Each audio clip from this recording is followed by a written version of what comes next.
So welcome, welcome, welcome. I think we all know why we're here. And for those who are watching remotely or via our live stream, welcome as well. So for those who don't know who StrivePath is, so we are a local academic and college advising business based out in the Bay Area. We now have 5 offices, and our whole objective is to help um, develop the student using a student first, not college first mentality and approach. And we do that by leveraging market insights, community resources, a very holistic curriculum. And in the process, we get to, just really see students develop in ways that we didn't see before. And so our motto really is happier students, or what success looks like for us is happier students, less stressed families, better admission outcomes. And the way that we do that in terms of our approach is we are student first, not college first. We develop the student versus just focusing on college admissions. We are from the communities that we service. So I'm actually taking this from my house, which is in Orinda. We have like a number of students from Miramani, Acalanes, and Campo, in addition to some of the middle schools here. And we're data-led, not ego-led, and we really strive on being in person and not remote. And then before I hand the mic over to Caitlin, so our whole objective here is to understand the recent updates to FAFSA and what they mean for your family, and then also to look at common pitfalls and how to avoid them. And we'll have a Q&A session. So I think that's actually it from my side. So with that, Caitlin, I'm going to pass over the mic and the screen sharing capabilities. So take it away. All right, good evening, everyone. Thank you so much for spending some of your valuable time, both with StrivePath and with me. My name is Caitlin Goslinga. I am the Senior Assistant Director of Financial Aid at University of the Pacific.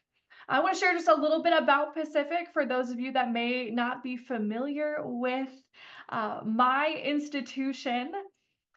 So Pacific was actually California's first university, founded in 1851.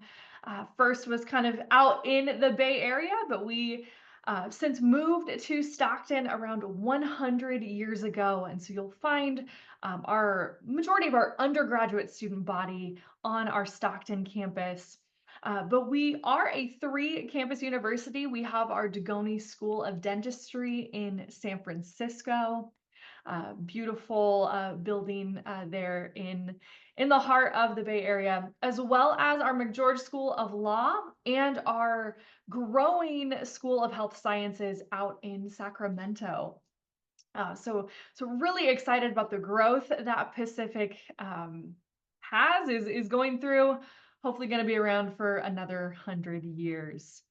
I think one of the things that I love most about this campus is really that New England vibe, right?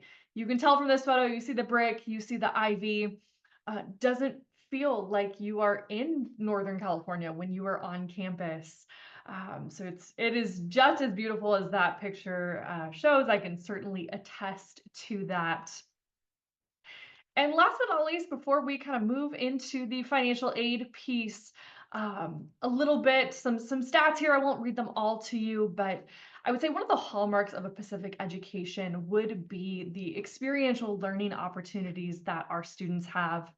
More than 70% of them do participate in some sort of internship, externship, outside of the classroom. So really putting those skills they're learning to the test.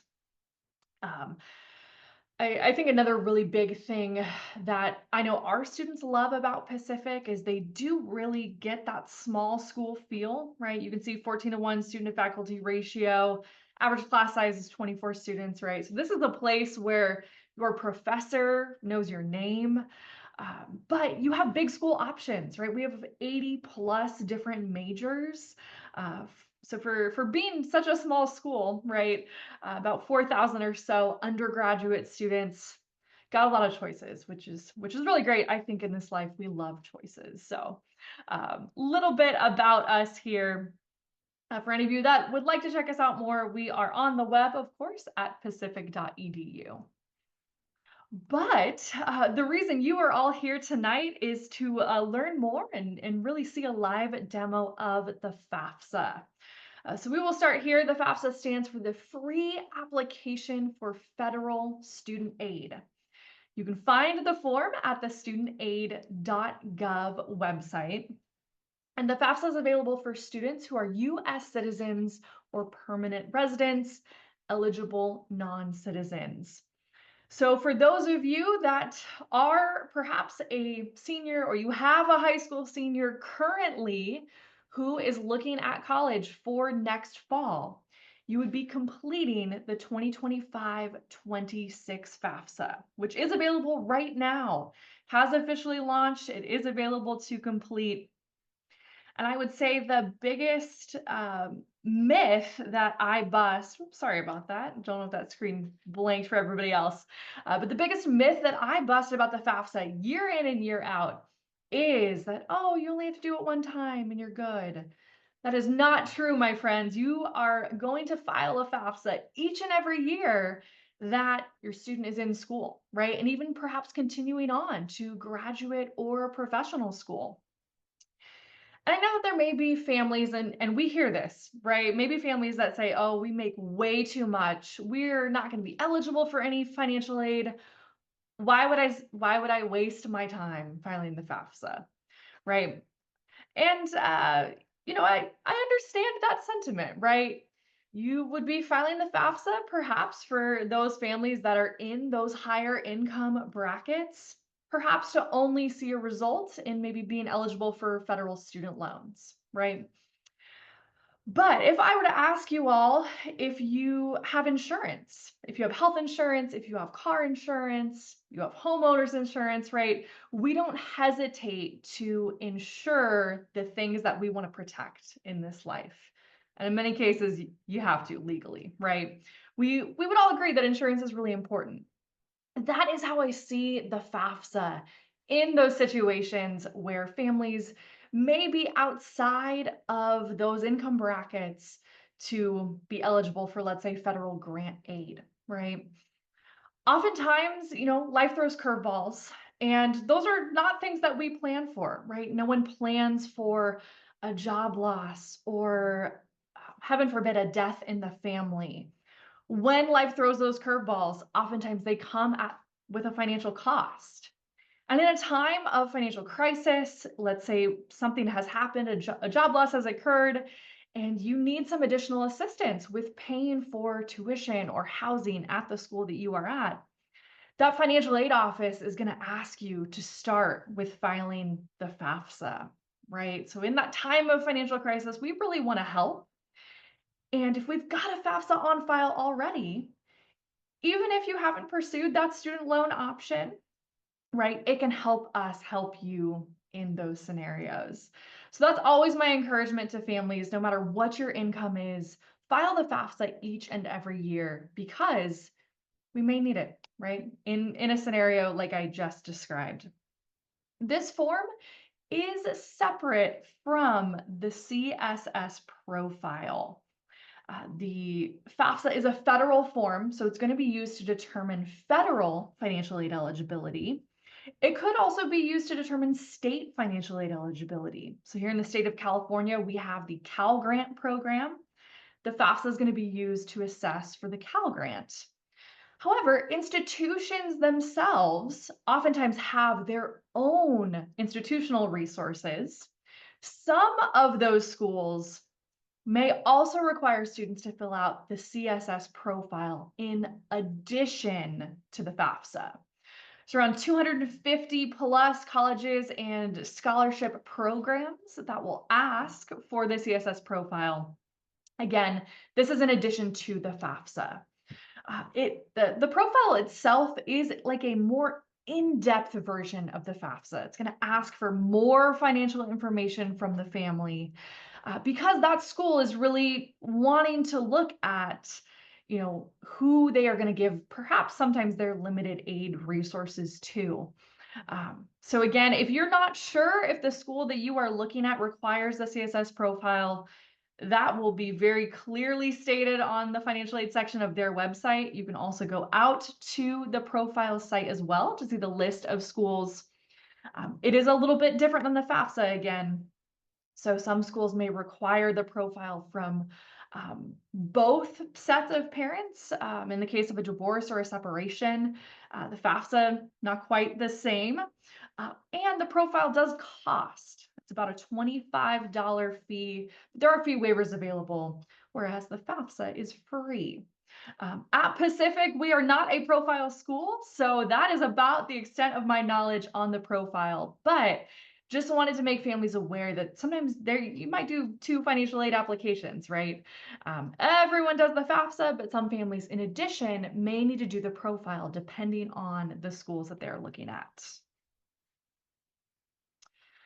All right, so in thinking about sitting down to do the FAFSA, here are the things that we would ask that you have handy just in case you might need them. The 25-26 FAFSA is going to ask for 2023 tax information. So this would be your federal 1040 tax return or a foreign return. The FAFSA always asks for tax information from 2 years prior. You have to provide that tax year's information for that FAFSA. There's no getting around that. However, if you have had a change of income since 2023, for example, lock and change in 2 years, if your family has experienced an income change or have had a situation to where the income on the FAFSA is not reflective of perhaps where your family is currently, you do need to reach out to the financial aid offices at the schools that you are looking at applying to, and they can walk you through what you may need to do as far as next steps for a reconsideration. Financial aid administrators have professional judgment abilities where they can go in and make changes to your FAFSA, perhaps with documentation provided, but that's going to be case by case with every single school. So just one thing to note there with the tax year always being asked 2 years prior. You may want to have on hand records of child support received, current balances of cash savings and checking accounts, net worth of investments, businesses, and farms, as well as contributor information. So everyone on the FAFSA is known as a contributor. So students, you are completing your section. Parents, you complete your section of the FAFSA. These two pieces come together in most cases to make one complete FAFSA form. So in order to invite the contributors accordingly, and we'll see this in a moment, students, you need your parents' date of birth. You need their social security number if they have one, or if they don't, you'll need their exact home address and email associated with the parentstudentaid.gov account. I know that this is not information that students often have on hand about their parents, right? They're like, I don't know when my parent was born. In those cases, students, families, right, we're going to encourage you to sit down, do the FAFSA together, because there may be information that the student doesn't know about their parent, right, in order to successfully invite them to the form. And everyone who's part of the FAFSA process is going to need their own login at studentaid.gov. So students, you're going to need a login to log in and start the FAFSA process. Parents, you're going to need your own login as well when you get invited to join the form. So that is one thing that you can do ahead of time. And we encourage everyone to set up their studentaid.gov account if they have not done so prior to starting to file the FAFSA, right? Because there is some matching that goes along to, verify your identity, and that can take a few days at the most to get your account activated, set up, and ready to go. All right, after filing the FAFSA, you can always log in to review your FAFSA, its status, at the studentaid.gov website. So students, you're going to have a dashboard. There's an activity section. That is where you're going to want to look to see, is your FAFSA processed? Is it incomplete, right? Is there something missing? You also will receive, within a few days of filing your FAFSA submission summary. That is a fancy term for the summary of your FAFSA, all of the information included. Definitely check it, right? Make sure that everything there is accurate. If you made a mistake, that's okay. You can always make corrections to the FAFSA at studentaid.gov. So if there is something where legitimately you put an extra zero down and you did not mean to, you can always log in to make corrections on the FAFSA.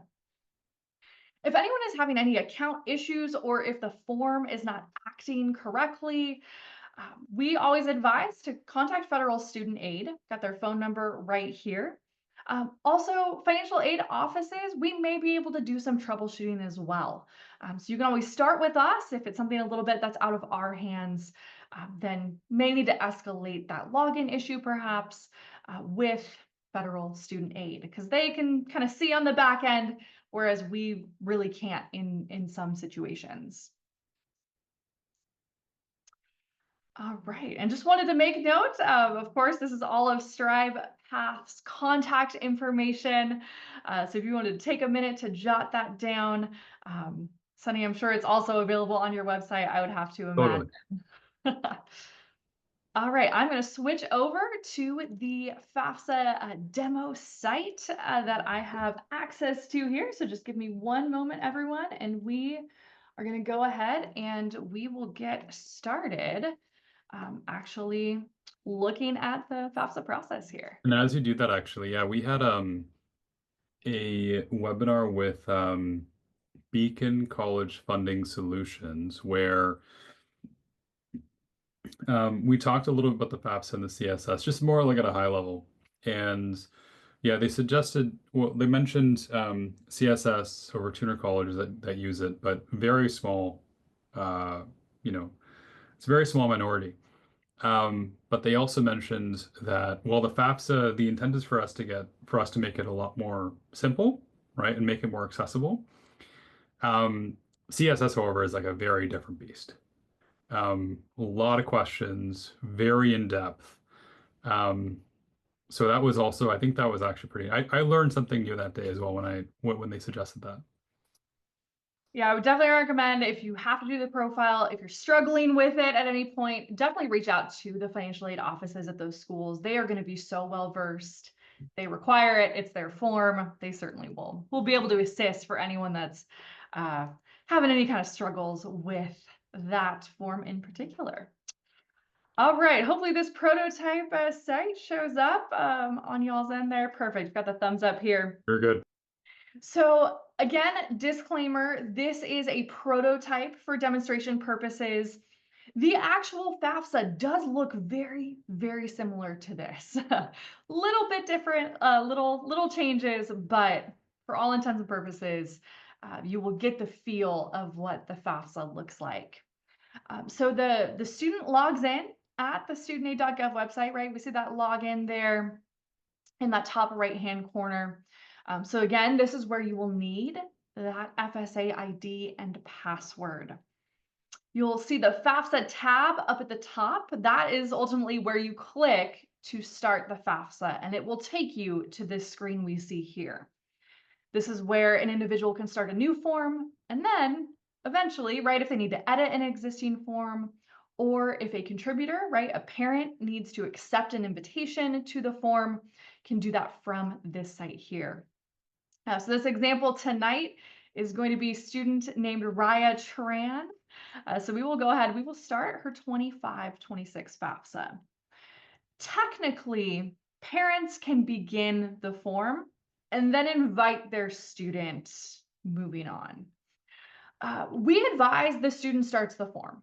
Ultimately, students, right, this is your college education. This is your future. This is your FAFSA.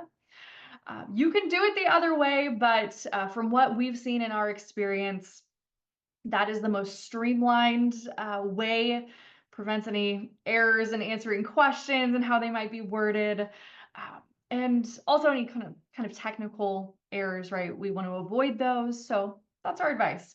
Have the student log in and start the FAFSA.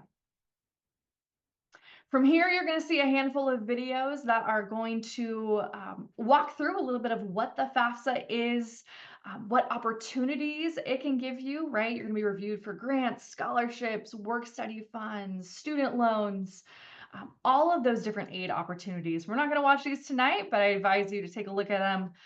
They're really short, just a minute or two long. This next section breaks down who a contributor is. Um, Most students who are under the age of 24, that is the magic age, do need to include parent information on the FAFSA as well as parent income information unless they meet an exemption. And we'll go over those in just a minute. And you can see here is a breakdown of the documents that you'll need, right? Tax returns, child support, asset information that we covered a bit earlier. All right, the FAFSA will take approximately 1 hour, it states, although many families may be able to do the FAFSA much faster than 1 hour. There is automatic data sharing that is set up with the IRS. Many families no longer need to type tax information in by hand. So gone are the days of having to look at all the lines on your federal tax return, input them onto the FAFSA. That was the part that everyone dreaded the most. And so this data sharing is fantastic for those that it works for. It does work for many families. There are scenarios where that data sharing may not go through, right? Maybe there's a change in marital status from that tax year to today. In that scenario, if that data sharing does not go through, the FAFSA will prompt you to type those numbers in by hand. Unfortunate, but it will still work exactly how it intends to. For example, I did my FAFSA just to kind of test it out. Took me 6 minutes start to finish. I know I'm not the norm, right? I'm very practiced with the form, but it was fast. Wow, that's really impressive. That really has shown that it's come a long way. I mean, especially since last year, right? Um, so that's great to hear. So I'm excited to see how that goes. And I would say that there are families that came to us and said, it was so fast. Did I do it right? Right? Like it was almost scarily too easy. But rest assured, if this is a fast process for you, that is exactly how it is intended. So hopefully that will be the case for all of you that are filling out the FAFSA. But after you submit the form, it takes about 1 to 3 business days to fully process.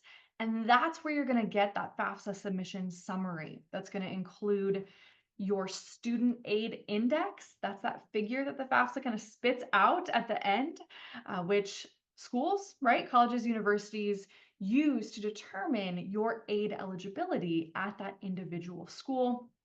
And they will go through and perhaps you'll be receiving a financial aid offer down the road from the schools and colleges that you list on the FAFSA. All right, we will go ahead and get started. Since Raya has already activated her account here, you can see all of this information is pre-populated. If anything has changed, please make sure you change that contact information in your account settings. All right, the student will list their state of legal residence. Oftentimes that is perhaps used for state aid purposes, as well as the date that the student became a legal resident.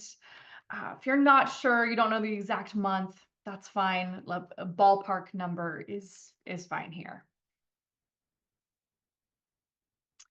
All right, so this section here, right, we can see, I'll scroll down a bit and we can see all this legalese on this page. This is the page where all contributors, students, and parents need to provide their consent and approval for the IRS data sharing to happen.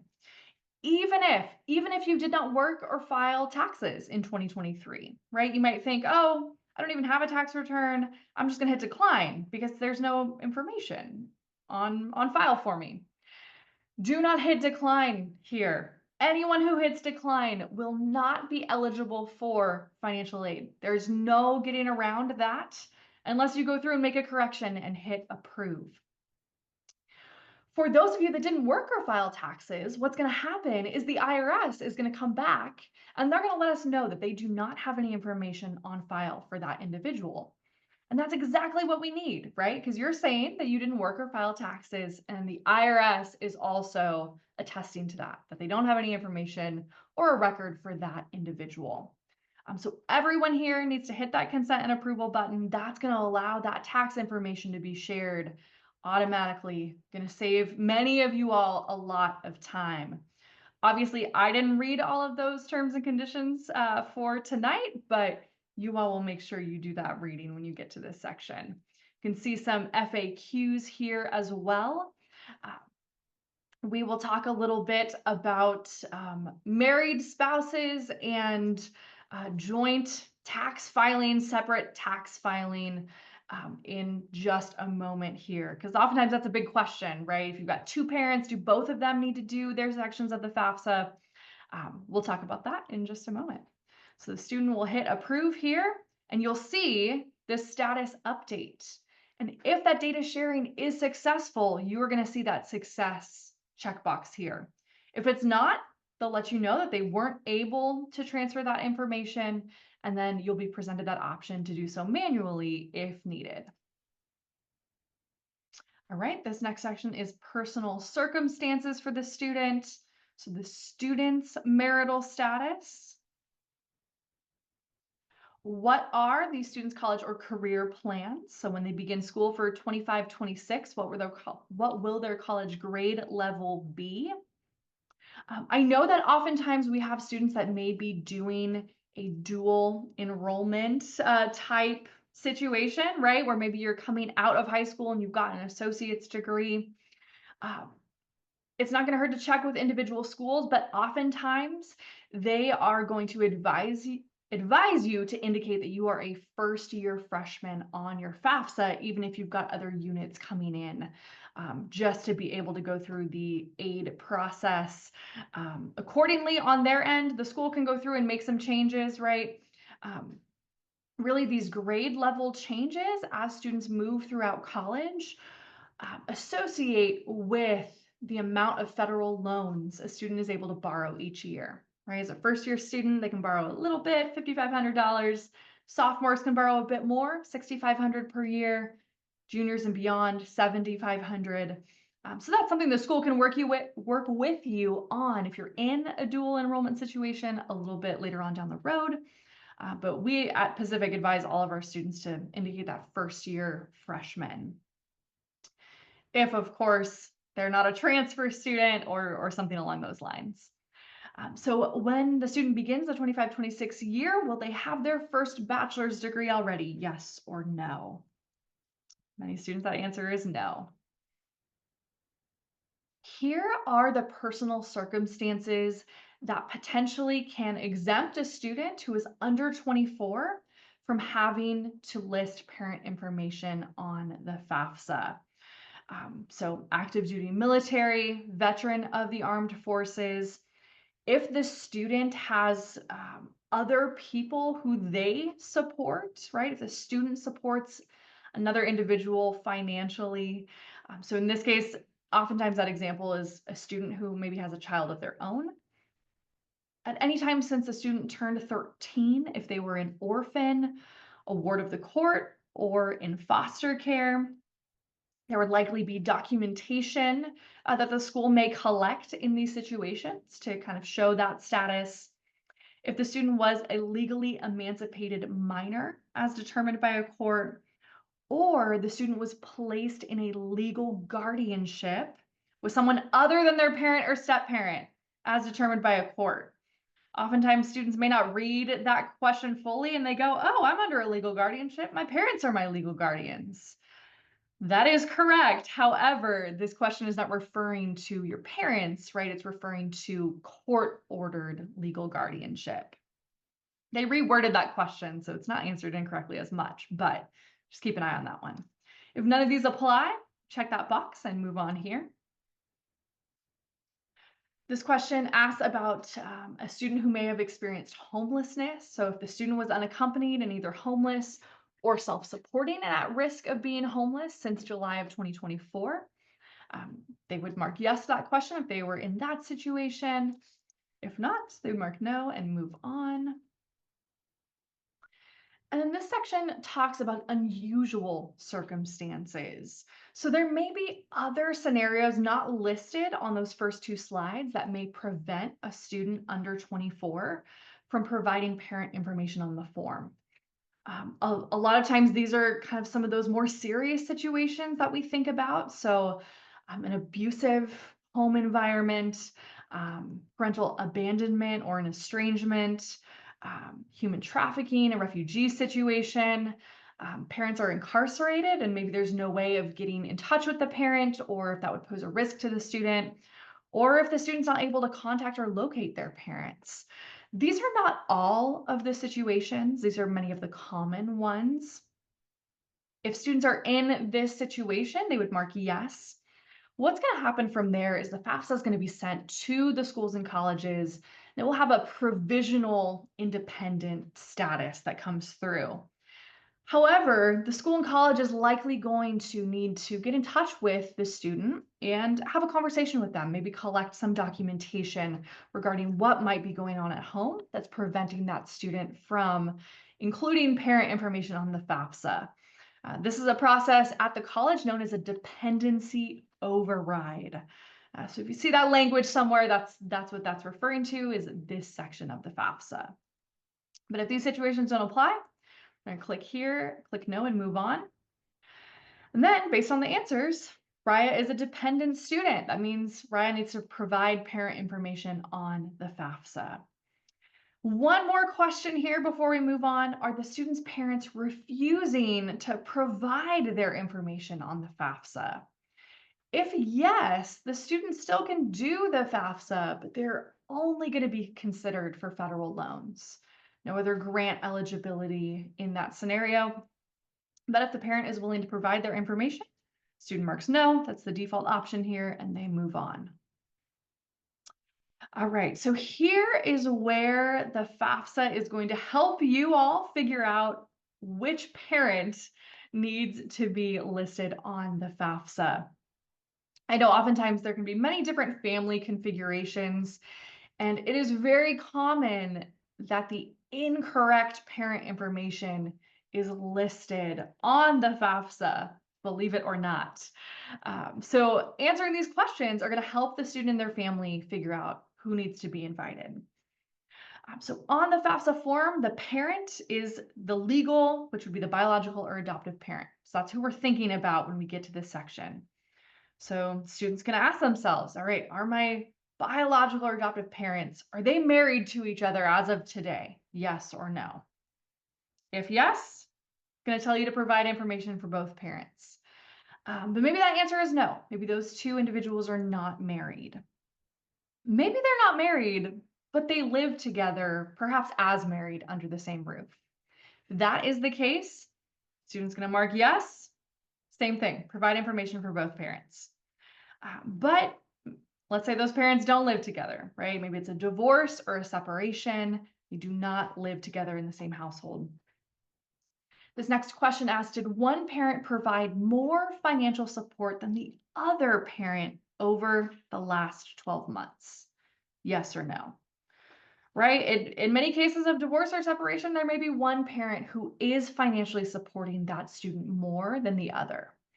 If yes, we identify who that parent is, and then ask one more question. Has that parent that you just identified, have they been remarried? Meaning, is there a step parent in the picture? Yes or no? If yes, parent and step parent information needs to be provided on the FAFSA. Even if the step parent isn't able to pay for college, isn't willing to pay for college, right? Doesn't matter that scenario. Step parent information needs to go on the FAFSA. If that other legal parent has been identified as the one who's providing the financial support, but they've been remarried.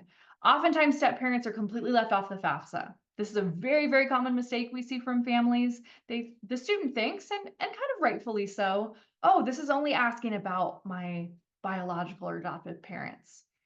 But if that parent has gotten remarried, Step-parent information does need to go on the form.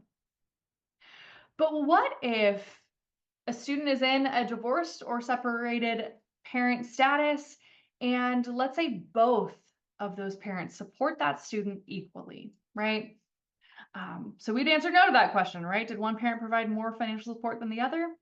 In that case, the parent that needs to be listed on the FAFSA, they both support that student equally, 50-50, would be the parent who has the greater income and assets. So that's who you default to between those two parents.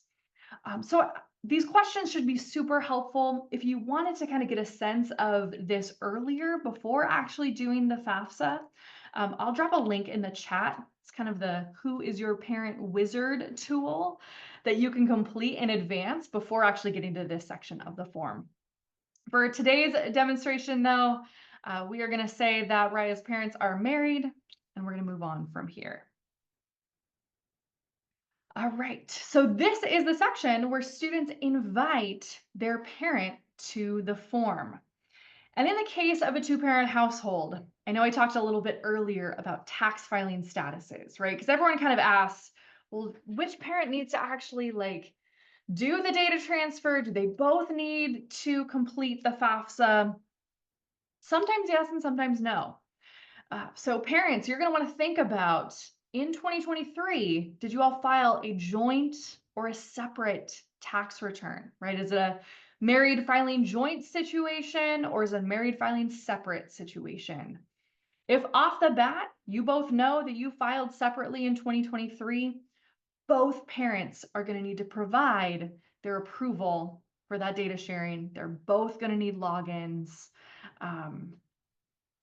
Really no getting around that. If the parents filed a joint tax return in 2023, then in theory, one parent should be able to be invited, provide consent and approval, and that's that. That finalizes the FAFSA. We hear reports that sometimes that doesn't work quite as well as it intended. And even in a joint situation, both parents' information is being asked. That's all right, really. One extra step, but whatever it takes to get the FAFSA done, that is what we need to do when we are following the instructions on the form. But here we are going to have Raya invite her parent. She's going to invite her mom, Alcina. Here you do have an option to check the box if your parent does not have a social security number.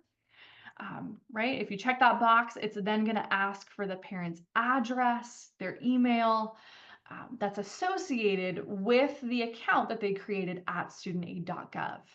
When you're typing in that address, it has to be exact, right? So if you are typing in 123 Main Street and your account got created and street is abbreviated ST, got to type it in ST for that match to go through. So that's a tip there in that scenario. But if a parent has a social, the student will type it in. This is where you all are going to want to do the FAFSA together, because I'm sure many of your students, right, parents, they don't know your social. That's not a number that we give out just to anybody. Email goes through. The one thing that actually doesn't have to match the parent's account is the email.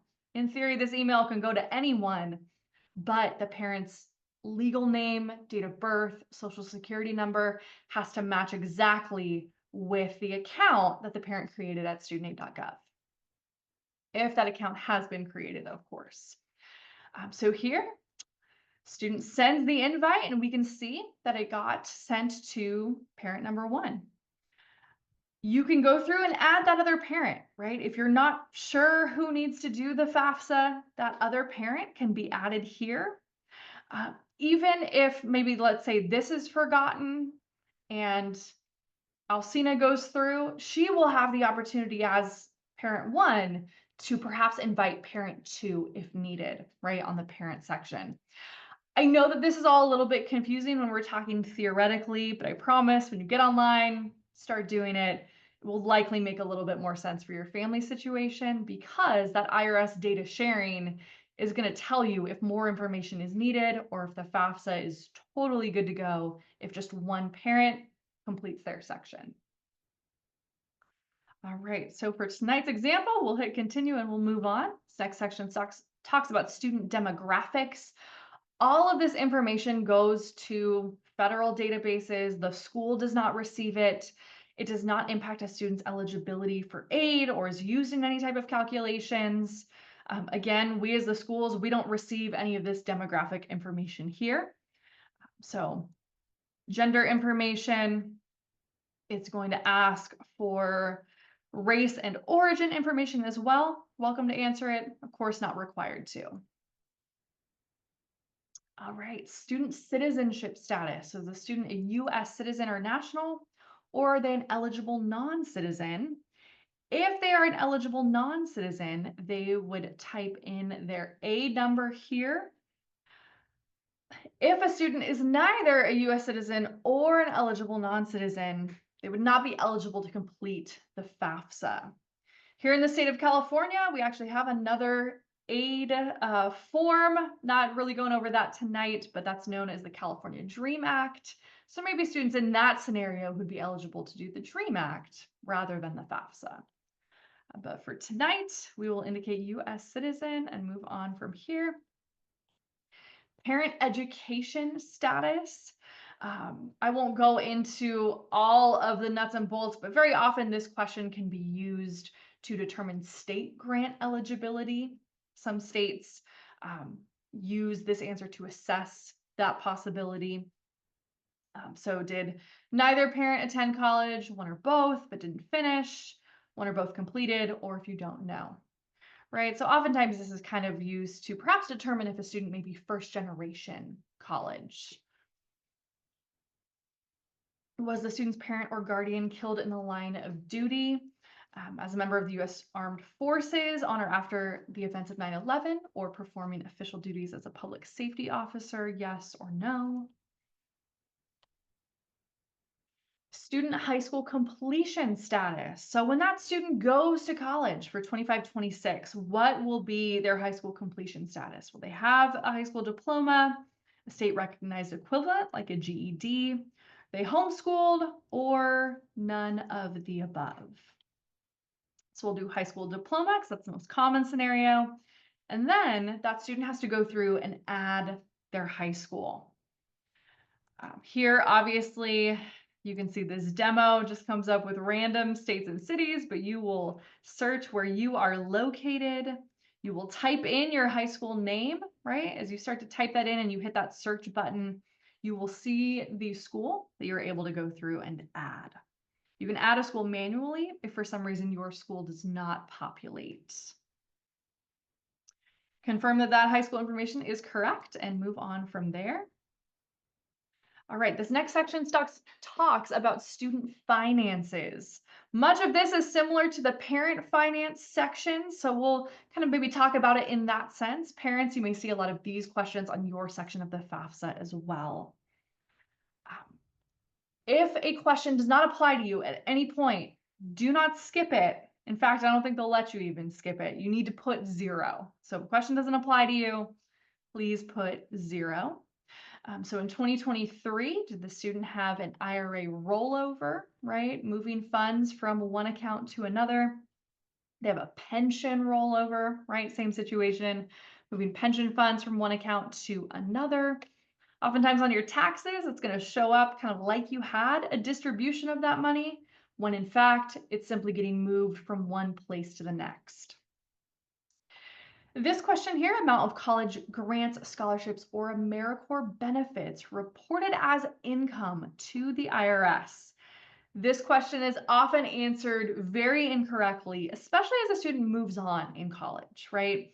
You kind of think, oh, that's just asking how much financial aid I had, right? How much the school gave me in grants or scholarships. That is not what this question is asking. So this would be a scenario where a student maybe has so much grant and scholarship aid, perhaps above and beyond their tuition or their fees. The IRS has a whole definition. In that scenario, a student in that scenario, part of their grant or scholarship aid may be taxable, meaning they have to file a tax return to kind of claim some of that as income. I will point you all to the IRS to read more on that section, But if your grants and scholarships don't cover all of your school costs, or maybe they come close but not covering everything, very likely this question does not apply to you, right? This is only if you filed a tax return for some of those grants or scholarships, right? Foreign earned income exclusion. So you can see here, it's going to show you exactly where to find that number, right? So sometimes we may not even understand what the FAFSA is asking us. Maybe you have a tax preparer do your taxes and you're very hands off. That's all right. The FAFSA is going to tell you exactly where to find the answer, even if maybe you don't understand the question. All right, student assets. So one thing I'll note, the asset questions we see here is asking families for asset information as of the day you're filing the FAFSA, right? So how much is in those accounts as of that day?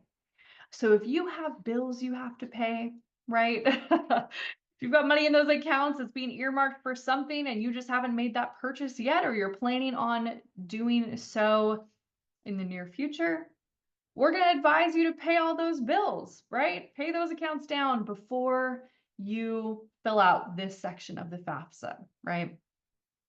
So it's asking about student assets, cash savings, and checking accounts. Again, don't include any type of aid that the student has. Current net worth of investments, including real estate. This does not include the value of the home that you live in. We do not need to know the value of that property. This would be, for example, other types of real estate, right? If you've got a vacation home or a rental that you rent to someone other than family. Investments also do not include the value of your protected retirement accounts. So if you have a 401k, if you have a Roth, if you have a 403b, parents, right? I'm talking to you. Do not include the value of those accounts on the investment section, right? We do not need to know that information. That is for your retirement. That's not here, right? As well as current net worth of businesses and investment farms. So families have any for-profit agricultural operations, or if you've got a business that you own, right, you need to calculate the value there.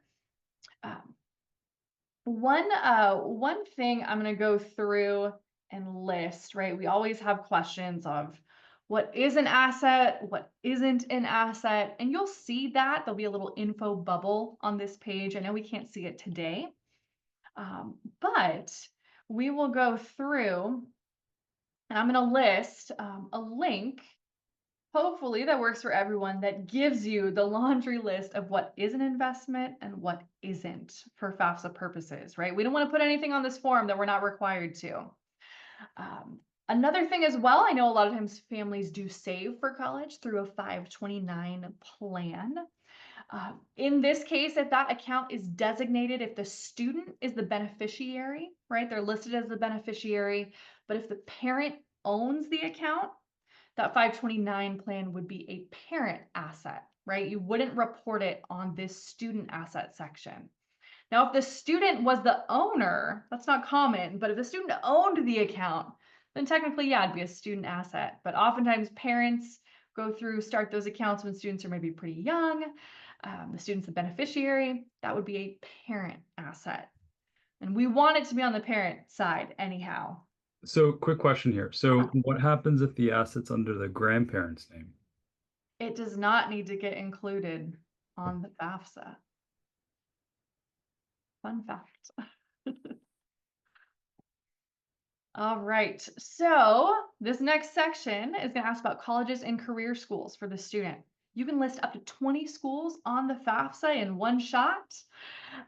You do not need to have applied to that school yet. You do not need to have been admitted to that school yet. It doesn't matter. Eventually, those records will all link together in that school system. But if you think you're going to apply or you just haven't heard back, list that school. No harm, no foul. If you don't get in or decide not to apply, that school is not going to take any action on your FAFSA. It'll just get eventually, I'm sure, deleted from their database. So you can see here, right? You can search for state, by city. And then you can see, look, all the schools in that city, for example. That's a really easy way to find all the schools and colleges, right? You can click here, you can list all of them, right? Super, super simple. A little bit of a faster option if you know the school's school code. So at Pacific, ours is 001329. On the actual FAFSA, you type that in, you're going to see University of the Pacific. Obviously for this demo, doesn't show up today. We've got some pre-populated schools, but you can select all of the schools here and move on. All right, verify that that is all of the schools. You can always, again, make a correction and add a school later on. That's no problem. If you're applying to more than 20 schools, down the road, what you'll need to do is kind of delete one of them as the FAFSA has processed a couple days later, and then add a school in its place. That will not delete the record from that school. I don't think it's super common that students are applying to more than 20 universities, right? You do have a lot of spaces, but if you need more, the option would be there through a correction. All right, so the student section of the FAFSA is almost done here, right? We can see all of these drop downs. Please drop them down and look to see that they are all correct. So, Caitlin, quick question. Yeah. Just got a question from the chat. So, about 529. So, if there is a 529 and it is designated for the student, but it was started and funded by the parents for the child, is it an asset for the student or under the parent? Great That question. will be a parent asset. And parent assets on the FAFSA are actually treated more favorably for financial aid purposes, right? Less of those assets are kind of added toward the student aid index. Any student assets are taxed, shall we say, for probably a word that makes a little bit of sense for everyone, a little bit higher toward the student aid index, right? Because it's assumed more of the student's own funds might be used for college, maybe than a parent who's got income that may be kind of pulled in a couple different directions. So a 529 that's started by the parent, that's a parent asset, not the students. Awesome. Thank you. Of course. So we can see here that, this section was shared with one contributor. Again, that parent will have the option to add another contributor again on their section if that is what is needed. We can see here, right? Raya's going to check to make sure all of this looks correct, but she is not done yet with this section, right? You might think, oh, I'm done, right? No, we have to continue to sign the form. That's sometimes people leave at this point. We're not quite done yet. So Raya is going to move on, and this is where you sign, right? Attesting that everything is accurate to the best of your knowledge, and check that box and hit sign. And then the student section is complete, almost there, but we still have that parent contributor section. We're going to switch over to that parent scenario. It's very similar. It does look a little bit different. I just want to highlight a few things when we get to that parent section. So parents, this is the email that you're going to get. Help complete Raya's form. Raya can't be eligible for federal aid without your input. Help them. And so then parent, you log in. This form will be good for you to complete for 45 days. If that time passes, the student has to resend that parent invite. So parents, you are going to log in here, right? This is where you'll use that FSA ID, right? That username and password, or create it if you have not done so yet. Here, you can see that option to accept that invitation.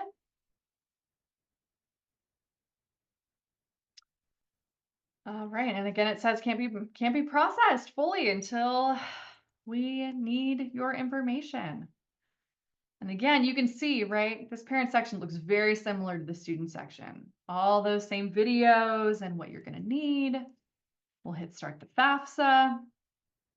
But it will be a little bit shorter because you're not providing all of that same demographic or school information.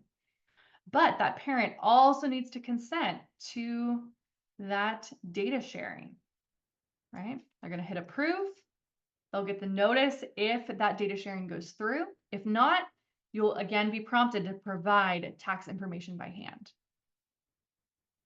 All right, parent demographics here. This is where also, again, you have that opportunity to answer the questions correctly. Maybe even if your student didn't get it right, that's okay. So in this case, right, parent number one who's doing that FAFSA, what is your current marital status, right? Single, unmarried, but living together, married and not separated, remarried, separated, divorced, or widowed. For today's example, we'll use married.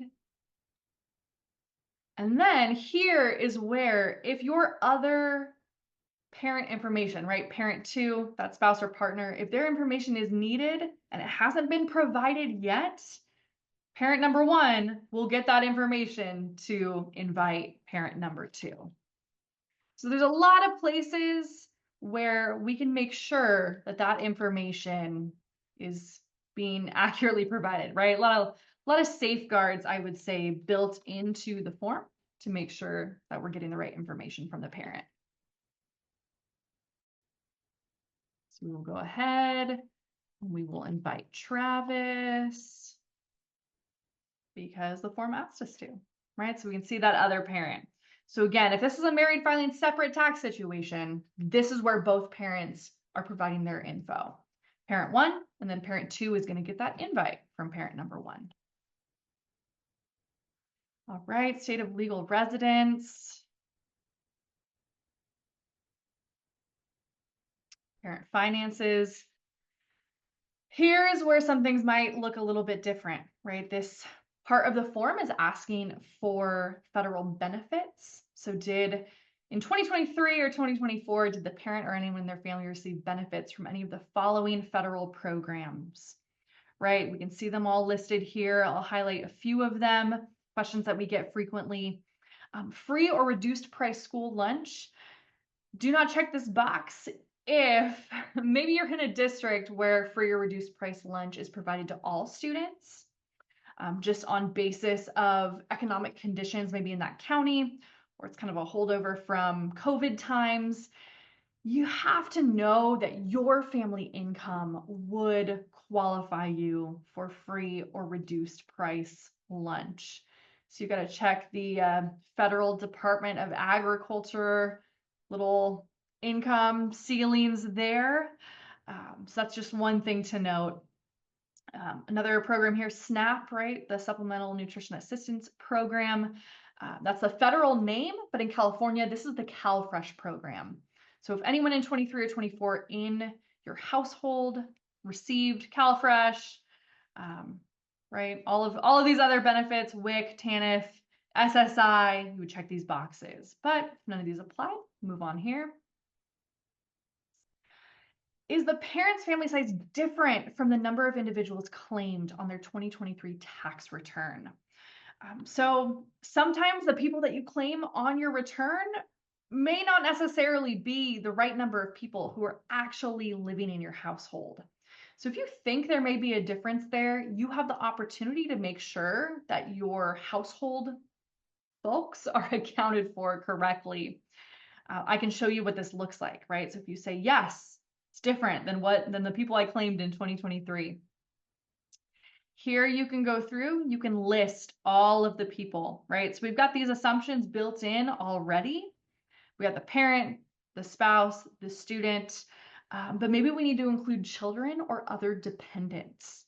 So if you have other individuals who live in your household, right, they've got to be under that same roof. That's kind of the key there. And you provide at least 50% of their financial support, you can include them as a member in your household.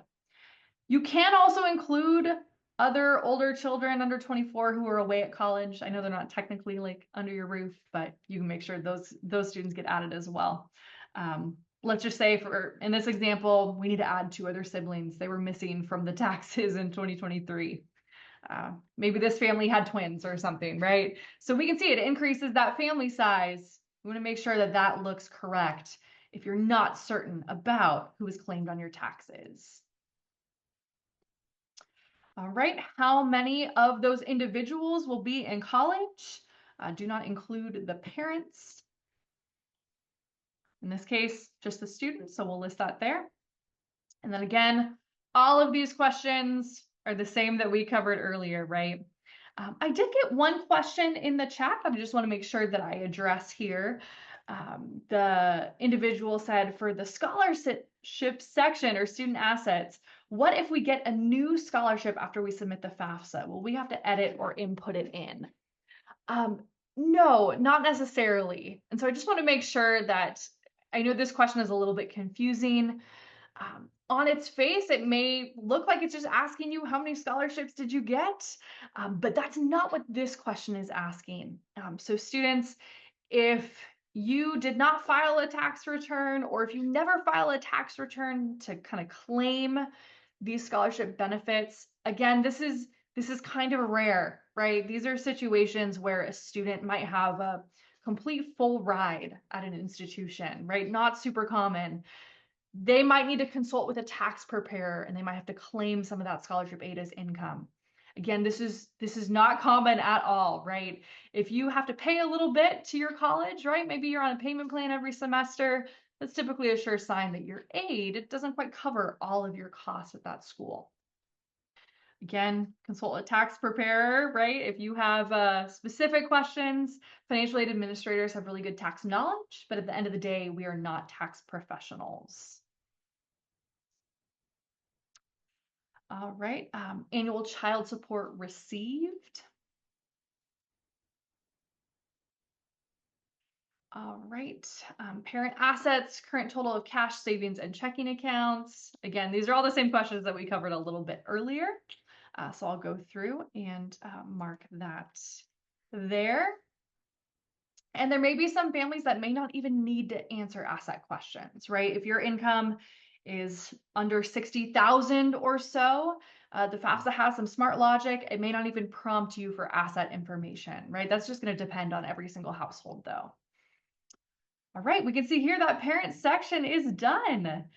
This section is shared with one contributor, right? We can see that invite was sent to that other parent. This parent is also not done quite just yet. They still need to sign, right? Missing signatures are really common, so make sure you get to this checkbox and this sign and submit button. All right, that parent section is complete. So you'll get an email, right, notifying you that your section was done. If there's still some action needed, right, parents, you can kind of track that on your dashboard with your login. Students, of course, can track theirs. But once those sections come together, that typically makes an official FAFSA. That then goes to the schools and colleges so they can move forward from there. So I'll go ahead. I will stop sharing for now. I'm happy to answer any questions that anyone might have. We've got one question, which is there a section, another form, or any other document at all that we need to disclose a 529 that a grandparent started and is designated for a student? In other words, does it show up anywhere else? That's a great question. So it used to, right? This is kind of something you're like, you get a little suspicious about, like, oh, I don't need to report it anywhere. So it used to, right? There used to be a question on the FAFSA a few years prior where students had to report any money kind of paid on their behalf. That would be where that grandparent like 529 might come into play. But in this case, right, that is just money that's kind of started by another individual. It's kind of almost looked at as another individual who's simply maybe making a check payment toward that student's college, right? So if it is owned by a grandparent, as you can see, right, there's nowhere that asks for grandparent 529 information, right? So that would not need to be included. Okay, so one other question, and I'm happy to take this one, which was, when is the application due? So the application isn't due until June 30th, but we at StrivePath do recommend parents complete the FAFSA sooner than later because it is a fixed pot of money. And so the sooner you apply, the greater the likelihood of you receiving financial aid, then towards the end when that when that pot is dry. And especially too in the state of California, right? Individual states have their own deadlines. And the state of California, to be considered for the Cal Grant, right, which is state financial aid for California students going to California colleges, that deadline as of this recording today, December 9th, 2024, is March 3rd. So I want to kind of keep that in mind. But again, some of that federal money, schools get an allotment. And once that allotment is offered, that is first come, first serve. Not for all federal funds, but for some. And so you definitely do not want to miss out. We advise get it done realistically as soon as you can. I think it's one less thing to have to worry about. I know this is a busy season of life for you all. Things are a little slower over maybe the winter holiday break. Um, Fun thing to sit down for the fireplace together, do your FAFSA. That's what we would certainly encourage. Great family activity for sure. I know. That's what we all want to spend our free time doing. So Less than an awesome. hour, my friends. Amazing. Well, I know we're a little bit past time, and I apologize. Um, and so I just quickly want to say thank you all for attending. And Caitlin, thank you for investing so much time and getting to know us at StrivePath, connecting with me, and then now just being incredibly helpful to our parents, right? So thank you. Of course. Happy to be here again. Thank you all too, as well for taking this time. Our time is valuable, right? That's like the one thing we really can't get back. And so by spending this time, getting that confidence, that knowledge, it goes a long way in helping your student as they're making these decisions, right? It's an exciting time. It's a scary time. It's an anxious time. We always try to acknowledge that, especially as you're navigating the finances. And so I would say my kind of last words of advice, do not hesitate to reach out to the financial aid offices at the schools that you're considering. We like to say that we're very helpful people, right? I think that we all are as a profession. I'm blown away by financial aid offices at times. So please reach out. They're happy to help walk you through, look at offer letters. Confirm if your FAFSA got there all right. No matter what that question is, we've heard it before. No question is too small, and we're here to help. Awesome. So with that, everyone have a wonderful evening. For those who have, yeah, all students, I know many finals are next week. Best of luck. Make sure your students get a lot of rest, because that is very, very important. And then once that's done, everyone enjoy the holidays. Okay. So if any questions, do not hesitate to reach out to me. My email is sunny@mystrivepath.com. And with that, have a great night. Bye, guys. Thanks, everyone.